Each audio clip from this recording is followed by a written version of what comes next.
ایک شخص نے حضور کی خدمت میں حاضر ہو کے عرض کیا، حضور میں اپنے والدین کی بڑی خدمت کی ہے. اس کو امام حقی نے لکھا ہے. اور جن مراحل سے میں گزرتا رہا ہوں ان مراحل سے میرے ماں باپ گزرے ہیں اور میں نے ان کی خود خدمت کی ہے. آج بیٹے بیویوں پہ کام چھوڑ دیتے ہیں کہ بیوی خدمت کرے گی. احسان دانش کہتا ہے کہ میں نے اپنی بیوی کو ہاتھ نہیں لگانے دیا. میں نے کہا میرے ماں باپ ہے، یہ خدمت اور کوئی حاصل کیوں کرے، یہ تو میں حاصل کروں گا. تو ساری خدمت میں نے خود کی. جس طرح انہوں نے نوالے توڑ توڑ کے میرے منہ میں ڈالے، میں نے بھی حضور ایسے کیا. جس طرح میرے لیے میری ماں رات جاگتی رہی، میں بھی اپنی ماں کے لیے جاگتا رہا. جن مراحل سے میرے لیے وہ گزرے تھے، اتفاقاً میرے حالات، میرے ماں باپ کے حالات ایسے پیدا ہو گئے کہ میں نے اسی طرح اپنے ماں باپ کی پرورش کی ہے اور میں اپنے ماں باپ کی جو ہے وہ میں نے خدمت کی ہے. تو کیا میں نے اپنی ماں کا، اپنے باپ کا حق ادا کر دیا ہے؟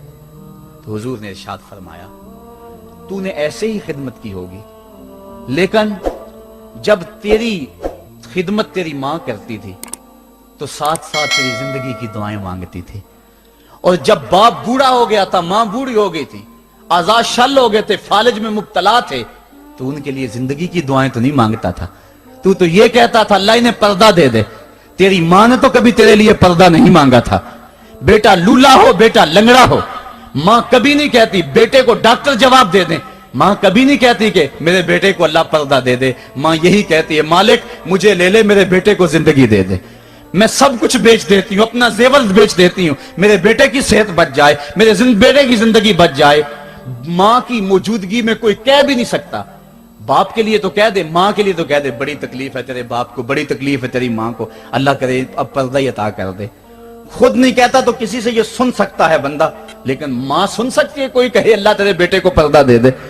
تو فرمایا جب وہ تیری خدمت کرتے تھے تو وہ تیری زندگی کی دعائیں مانگتے تھے، اور جب تو خدمت کرتا تھا تیرے دل میں ان کے پردے کی آرزو تھی. فرمایا تو جتنی مرضی خدمت کی ہے، ماں کی خدمت کا بدل کیسے ہو سکتا ہے؟ تو ماں باپ کی خدمت انسان کر ہی نہیں سکتا تو پھر کیا کرے؟ عرض کرے اللہ میں تو خدمت نہیں کر سکتا، تو ان کے اوپر رحم فرما دے. ماں باپ کے لیے دعا کرے. علماء نے یہاں بیان فرمایا ماں کافر ہو تو پھر بھی دعا کرے، باپ کافر ہو تو پھر بھی دعا کرے، مومن ہو تو پھر بھی دعا کرے، گناہگار ہو پھر بھی دعا کرے، نیکوکار ہو پھر بھی دعا کرے، دعا نہ چھوڑے.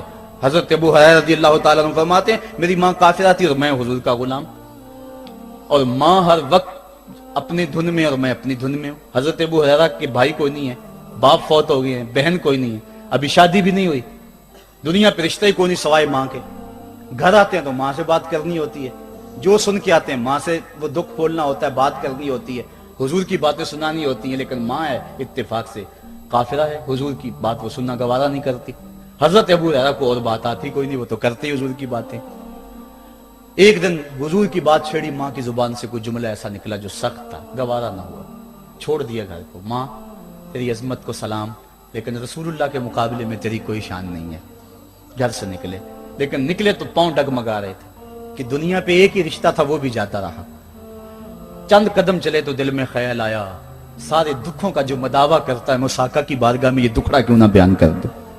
دریائے رحمت جوش میں تھا، وہ دلوں کی حالتیں بوجھ لینے والے آقا نے پوچھا ابو ہریرہ کیا ہے؟ عرض کی حضور میری ماں کی ہدایت کے لیے دعا کر دو. یہ کہا اور پھوٹ پھوٹ کے رونے لگے. حضور نے فوراً ہاتھ اٹھا دیے اور مسلم کے لفظ ہیں اللہم اہد ام ابی ہریرہ تا، اے اللہ ابو ہریرہ کی ماں کو ہدایت عطا کر دے. بس یہ بات سنی حضرت ابو ہریرہ کا چہرہ کھل اٹھا، اپنے گھر کو دوڑ لگا دی. کوئی رستے میں ملا، کہا ابو ہریرہ اتنی تیز تو تم کبھی نہیں دوڑتے تھے، آج کیا ہوا؟ اتنی تیز تیز کیوں دوڑ رہے ہو؟ کہا آج ہی تو دیکھنا چاہتا ہوں کہ گھر پہلے میں پہنچتا ہوں یا میرے آقا کی دعا پہلے پہنچتی ہے. حضرت ابو ہریرہ فرماتے ہیں جب میں گھر پہنچا تو دروازہ بند تھا. میں نے دستک دی، اندر سے آواز آئی بیٹا ٹھہرو میں آتی ہوں. کہا اس لہجے کو جان گیا، اس میں محمد کی بولی بول رہی ہے. کہا تھوڑی دیر کے بعد میری ماں آئی، تازہ غسل کی وجہ سے اس کے بالوں سے پانی کے قطرے ٹپک رہے تھے، اور میری ماں زنجیر کھول رہی تھی، اس کے لبوں پہ شہادت کا کلمہ جاری تھا. تو والدین کے لیے مغفرت کی دعا کرتے رہیں، والدین کی بخشش کی دعا کرتے رہیں. والدین جب دنیا پہ ہوتے ہیں تو اللہ کی رحمت کا گھنا سایہ ہوتے ہیں، لیکن جب دنیا سے چلے جاتے ہیں ان کی قبر سے بھی فیض ملتا ہے اور سکون اور طمانینت ملتی ہے.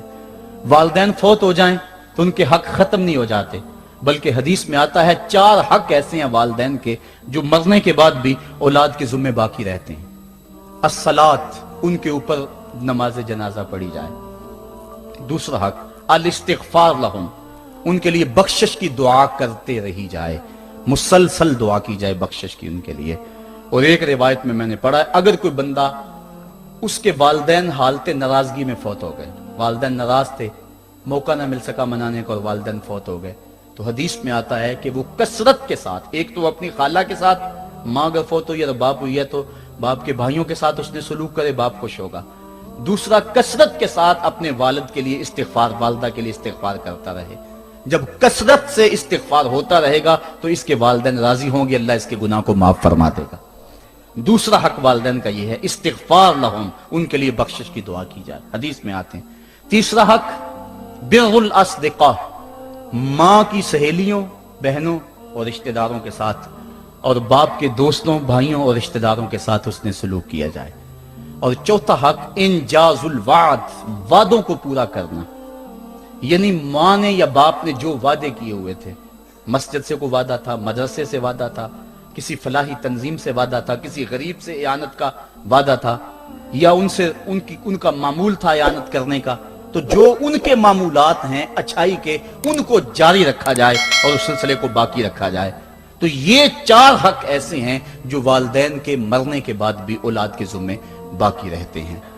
अल्लाह के हबीब सल्लल्लाहु अलैहि वसल्लम के वालिद उस वक्त इंतकाल कर गए थे जब हुजूर शक में मादर में थे, वालिदा उस वक्त इंतकाल कर गई जब उम्र 6 साल थी। अबवा की रेत के टीले हैं, मदीनातुल मुनव्वरा से वापसी है, हजरत आमना, हजरत उम्मे ऐमन और हुजूर, 3 नफूस पे मुश्तमिल ये काफिला है, 2 ऊंट हैं। हजरत आमना को बुखार हो गया, जान गई कि ये मेरा बुखार जानलेवा साबित होगा। उम्मे ऐमन को बुलाया, हुजूर का हाथ पकड़ के उनके हाथ में देते हुए कहा, उम्मे ऐमन, मेरे इस बेटे को बहफाजत अमीर कुरैश अब्दुल मुत्तलिब तक पहुंचा देना। और फिर अपने बेटे को पास बैठाया, सर पे हाथ रखा, प्यार करना चाहा और कोई बातें करना चाही, लेकिन जबत के सारे पैमाने टूट गए, आंखों से आंसू निकलने लगे। बेवा माँ ने जब अपने दुर्रे यतीम के सर पे हाथ रखा तो फिर अरब की रेत के जर्रे भी रोने लगे। सैयदा आमना ने रोते हुए चंद जुमले कहे जो इब्ने हशाम ने महफूज किए। कहा, बेटा, हर नई चीज ने पुरानी हो जाना है और हर बाकी ने फना हो जाना है। मैं भी जा रही हूं, वह जिक्री बाक, लेकिन मेरा जिक्र नहीं मिटेगा। वह वलत तो तुहरा, इसलिए कि तेरे जैसा पाकीज़ा बेटा छोड़ के जा रही। जिन माओं के बेटे इतने अच्छे हों उन माओं का तज़किरा नहीं मिटा करता। ये जुमले कहे, उसके बाद हजरत आमना ने आंखें बंद कर ली। हुजूर अलैहिस्सलातु वस्सलाम अपनी माँ की के जस्त पे फूट फूट के रोए। रेत के टीले में माँ की तदफीन की, ऊपर मिट्टी अंढेल दी, आंसुओं का छिड़काव किया। आज हो भी क्या सकता था, मदीना तो रसूल में हुजूर की वालिदा फौत होती तो आका करीम के लिए, माँ के लिए कितने सहाबा जनाजे में आते, कितने लोगों का हुजूम होता, जन्नत से फरिश्ते भी फूल लेकर आते। लेकिन आज ना कोई जनाजे में शामिल है। वो क्या, किसी ने कहा, तुझे किन फूलों से हम कफन दें, तो जुदा ही ऐसे मौसमों में हुआ जब दरख्तों के हाथ फूलों से खाली थे। हुजूर आंसुओं का छिड़काव किया और उम्मे ऐमन के साथ चिमट के बैठ गए और हजरत उम्मे ऐमन ने जनाब अब्दुल मुत्तलिब तक पहुंचाया। और 8 साल की उम्र थी कि अब्दुल मुत्तलिब रज़ी अल्लाह ताला अन्हु का भी इंतकाल हो गया। इब्ने हशाम ने लिखा है, जब अमीर कुरैश का जनाजा उठा तो पूरा मक्का उमड़ आया और एक बच्चा था जिसकी उम्र 8 साल होगी, वो कभी इस दीवार से लग के रोता था, कभी उस दीवार के साथ लग के रोता था। फिर शाब अबी तालिब की सख्तियां भी झीली, आमुल हुज़न का गम भी काटा, ताइफ के बाजारों में पत्थर भी खाए, पत्ते खा खा के भी गुजर औकात हुआ। मक्के के बाजारों में ओजरियां भी डाली जाती रहीं, खुदे हुए गढ़ों का सामना भी किया, बिछे हुए कांटों से भी गुजरना पड़ा। लेकिन आज वो वक्त है कि अल्लाह ने हुक्म सादर कर दिया, पत्थर मारने वाले सुन लें, कांटे बिछाने वाले सुन लें, राह में गड़े खोदने वाले सुन लें, मेरे नबी की आवाज से अब तो आवाज भी ऊंची ना होने पाए। उम्र का सरमाया जाया कर दूंगा, तुम्हारे नामा अमाल में एक नेकी भी नहीं रहेगी। अगर नबी से मिलना चाहते हो डायरेक्ट ना आ जाओ, पहले घर जाओ, फिर कोई चीज लो, फिर बाजार जाओ, कोई फकीर ढूंढो, उसको सदका करो, फिर मेरे नबी की चौखट पे आओ, तुम्हें पता चले किस चौखट पे आ रहे हैं। अदब के जाब्ते सिखाए, खबरदार नबी के दरवाजे पे ऊंची आवाजें ना लगाना, बल्कि नबी की चौखट पे आके बैठ जाओ। नबी अपनी मर्जी से आए तो अपने दिल की हाजत कह लो। कुरान उतर चुका है, अदब की आयतें नाज़िल हो चुकी हैं। आका करीम घर से निकले, सहाबा अदब से खड़े हो गए। हुजूर की नजर पीछे पलट के 6 साल की उम्र में अबवा की रेत के टीलों में गर्दिश करने लगी, और फिर आका ने रोते रोते फरमाया, काश आज मेरी माँ जिंदा होती और मैं लोगों को नमाज शाब पढ़ा रहा होता और उसमें सूरा फातिहा की तिलावत कर रहा होता, फिर मेरी माँ को मेरे साथ कोई काम याद आ जाता। मेरी माँ दरवाजे की चिलमन को सरका के कहती, इब्नी मोहम्मद, मेरे बेटे मोहम्मद मेरी बात सुनो। फरमाया, लोगों मैं अपनी नमाज तोड़ के पहले माँ की बात को सुन लेता। ये माँ है जिसकी मोहब्बत को मुस्तफा करीम ने भी महसूस किया है। ऊंची मसनदों पे बैठने का वो मजा नहीं जो माँ के कदमों में बैठने का मजा है। और वो क्या कहा था खुर्शीद गिलानी ने, वो कहता है कि 5 स्टार होटलों में खाना खाने में वो लुत्फ कहां जो चूल्हे पे पास बैठ के माँ के हाथों से पकी हुई चपातियां खाने में मजा है।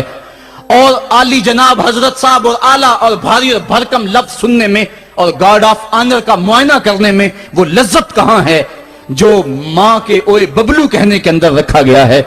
माँ जब बोलती है तो उसके लहजे में जिब्रील बोलता है। माँ जब मुस्करा के देख लेती है तो लगता है जन्नत की सारी कलियां खिल उठी हैं। एक शख्स ने सेने हरम में अपनी माँ को अपने कंधों पे सवार करा के तवाफ करवाया और फिर हुजूर की खिदमत के पास मैं हाजिर हुआ। अर्ज की, हुजूर मैंने क्या अपनी माँ का हक अदा कर दिया है? कहा, तू तो उसकी एक मुस्कुराहट का बदल नहीं दे सका। माँ के बेअदब हाथ जोड़ के माँ से माफी मांग ले, बाप के गुस्ताख हाथ जोड़ के बाप से माफी मांग ले। ये सरमाया जिंदगी में नहीं मिलेगा। अमूमन कदर नेमत जवाले नेमत के बाद होती है। आओ माँ बाप की कदर को पहचाने और अल्लाह की रहमतों को लूटें। अल्लामा इकबाल की जब वालदा फौत हुई तो वो फूट फूट के रोए। जवान होने के बावजूद उनकी आंखों से आंसू नहीं थमते थे और फिर रोते रोते कहते थे, वतन में होगा अब किसको मेरा इंतजार, कौन मेरा खत ना आने से रहेगा बेकरार, आरज़ू लेके तेरी खाक के तुरबत पे आऊंगा, अब दुआए नीम शब में किसको मैं याद आऊंगा, कौन पिछले पहर उठ के दुआ करेगा। माँ ही दुआ करती है। माँ के जब हाथ उठ जाते हैं तो इजाबत के सारे दरवाजे खुल जाते हैं। माँ जब बोलती है और दुआ के लिए हाथ उठा देती है, अल्लाह रहमत के सारे दरवाजे खोल देता है और करीब आके माँ की फरियाद को सुनता है। अस्सलाम वालेकुम।